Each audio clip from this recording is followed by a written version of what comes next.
มือถ่ายสาสุขเพียบพองถ่ายรักษาครัวนะบ้องนะจ้า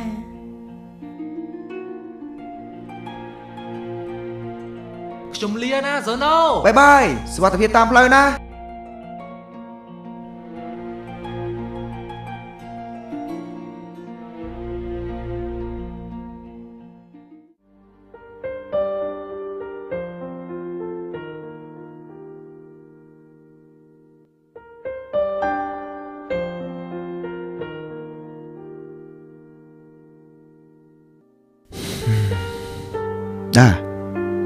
นึกគេដល់ណាទៀត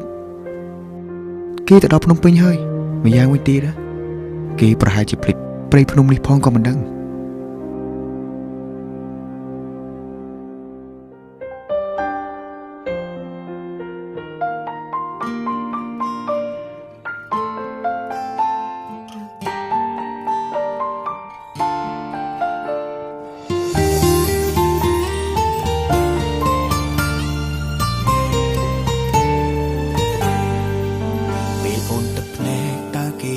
ស្រមល់ទៅឯណាពេលអូនឈឺផ្សើតើបើអ្នកណាលួងលោមមើលថែថ្លៃទឹកភ្នែកអូនហូរបងអ្នកជួតស្ម័គ្រកំដរអូនរាល់ថ្ងៃ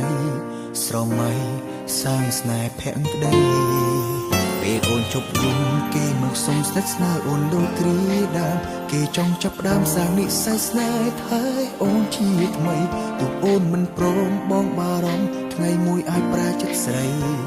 បងនឹកភ័យបងត្រឹមជាអ្នកថ្មីអ្នកចាំងគឺគេ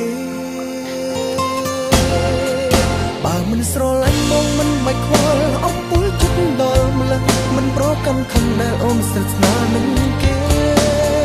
តែអូននឹងគេធ្លាប់ស្រឡាញ់គ្នាសង្សារចាំងនាងមេដល់ពេលនាងបងនៅតែគិតបើគេអ្នកផ្សេងបងមិនហួងហែងក៏មិនបារម្ភដល់ម្លឹងតែគេម្នាក់នឹងគឺជាស្នេហាអតីតបងក៏ដឹងថានៅក្នុងចិត្តទុកគេត្រឹមមុខតែចិត្តគេមិនដូចអូនទេទង្វើប្រាប់ថានៅស្នេហ៍អូន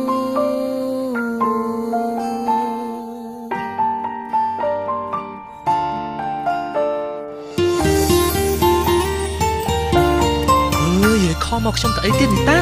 ខ្ញុំឆ្ងល់ចង់កាប់ចង់ពីខ្ញុំដល់ណាទៀតខ្ញុំនិយាយឲ្យមុនហើយថាពួកយើងគ្មានអីត្រូវនិយាយមួយគ្នាទៀតទេហើយអីនៅតែខំមករំខានខ្ញុំទៀតបានទេតែបើអ្នកណាលួងលោមមើលថែថ្លៃទឹកភ្នែកអូនហូរបងអ្នកជួតស្ម័គ្រកំដរអូនរាល់ថ្ងៃស្រមៃសាងស្នេហ៍ភក្តីអ្នកឯងរំខានអារម្មណ៍ខ្ញុំដែរតែខ្ញុំចង់ភ្លេចឈ្មោះអ្នកឯងក្នុងគុកបាខ្ញុំខ្លាំងណាស់យល់អត់គេចង់ទុកសេរីភាពខ្ញុំខ្លះផងបានអត់ខ្ញុំនិយាយលើចុងក្រោយជានេះតាពួកយើងឈប់ជួបគ្នាជារឿងរហូតនៅក្នុងលោកនេះថ្ងៃមួយអាចប្រែចិត្តស្រីបងនឹងភ័យបងត្រឹមជាអ្នកថ្មីអ្នកចាំគឺគេបើមិនស្រឡាញ់បងមិនបាច់ខ្វល់អស់ពលចិត្តដល់ម្លឹងមិនប្រកាន់ខំដែលអូនស្និទ្ធស្នាលនឹងគេតែអូននឹងគេធ្លាប់ស្រឡាញ់គ្នាសង្សារចាំងៀងមេដល់ពេលនេះបងនៅតែគិតបើគេអ្នកផ្សេងបងមិនហួងហែងក៏មិនបារម្ភដល់ម្លឹងតែគេម្នាក់នឹងគឺជាស្នេហាអតីតបងក៏ដឹងខ្ញុំស្រែកចិត្តច្បាស់ហើយថាពួកយើងមិនអាចរស់នៅជាមួយគ្នាបានទេពួកឯងទៅរកគេនៅពេញវិញចឹងគេមិនដូចអូនទេតែបងមិនចាត់ទុកអីជីវិតទេជប់សិនប្រាប់ថានៅស្នេហ៍អើយបើមិនស្រឡាញ់បងមិនបាច់ខ្វល់អំពូលចិត្តដល់ម្លឹងមិនប្រកាន់ខំដែលអូនស្និទ្ធស្នាលនឹងគេតែអូននឹងគេធ្លាប់ស្រឡាញ់គ្នាសង្សារចាំងៀងមេដល់ពេលនេះបងនៅតែ